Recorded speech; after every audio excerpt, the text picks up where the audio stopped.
উন্নত পল্লী সমৃদ্ধ দেশ, সবার আগে বাংলাদেশ, এই প্রতিপাদ্যকে সামনে রেখে সারা দেশের ন্যায় খুলনার ফুলতলায় প্রথমবারের মতো অত্যন্ত উৎসবমুখর পরিবেশে উদযাপিত হয়েছে জাতীয় পল্লী উন্নয়ন দিবস 2026। আজ 6 জুলাই বাংলাদেশ পল্লী উন্নয়ন বোর্ড, বিআরডিবি এবং পল্লী উন্নয়ন ও সমবায় বিভাগের উদ্যোগে সারা দেশে এই দিবসটি পালিত হচ্ছে। এরই ধারাবাহিকতায় ফুলতলা উপজেলা প্রশাসন ও বিআরডিবি এর যৌথ আয়োজনে ফুলতলা উপজেলার হাবিবুর রহমান মিলনায়তনে এক বিশেষ আলোচনা সভার আয়োজন করা হয়। অনুষ্ঠানটিতে সভাপতিত্ব করেন ফুলতলা উপজেলা নির্বাহী অফিসার সুচিরানী সাহা। সমাপনী বক্তব্যে তিনি প্রতি সপ্তাহে সর্বোচ্চবার বিকাশ পেমেন্টে 50 জন হবেন পেমেন্ট চ্যাম্পিয়ন। জিতে নিন টিভি সহ আকর্ষণীয় সব প্রাইজ। টেকসই পল্লী উন্নয়নে স্থানীয় প্রশাসনের নানামুখী উদ্যোগ ও ভবিষ্যৎ কর্মপরিকল্পনা তুলে ধরেন। অন্যতম খাতে ব্যয় না করে আপনাদের জীবিকার উন্নয়নে ব্যয় করবেন এবং যথাযথভাবে সরকারকে ঋণের যে কিস্তি আপনারা ফেরত দেবেন।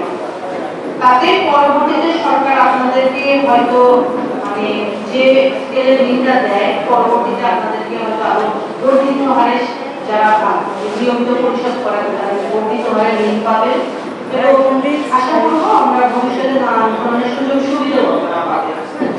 আমাদের যে প্রবণতাটা থাকে সাধারণত যে উন্নয়ন বা যে কোনো দপ্তর থেকে ঋণ নিলে আমাদের ভিতরে ঋণটা ফেরত দেওয়ার একটা জড়তা কাজ করে অনেকের ক্ষেত্রে। আবার এর ভিতরে আমি দেখলাম আজকে পুরস্কৃত হলেন অনেকে যারা এই ঋণ নিয়ে তাদের জীবন মান উন্নয়ন করেছেন এবং নিয়মিত ঋণ পরিশোধ করছেন এবং এই দপ্তরের সাথে নিয়মিত যোগাযোগ রেখে বিভিন্ন প্রশিক্ষণ গ্রহণ করেন এবং তাদের সামগ্রিক তাদের অর্থনৈতিক উন্নয়নে কাজ করে যাচ্ছে। প্রথমবারের মতো আয়োজিত এই দিবসটি ঘিরে ফুলতলার সর্বস্তরের মানুষের মাঝে লক্ষ্য করা গেছে ব্যাপক উৎসাহ ও উদ্দীপনা।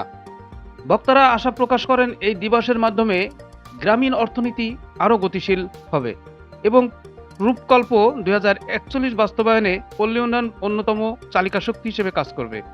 Tofazzal Hossain, NTV online, Phultala, Khulna.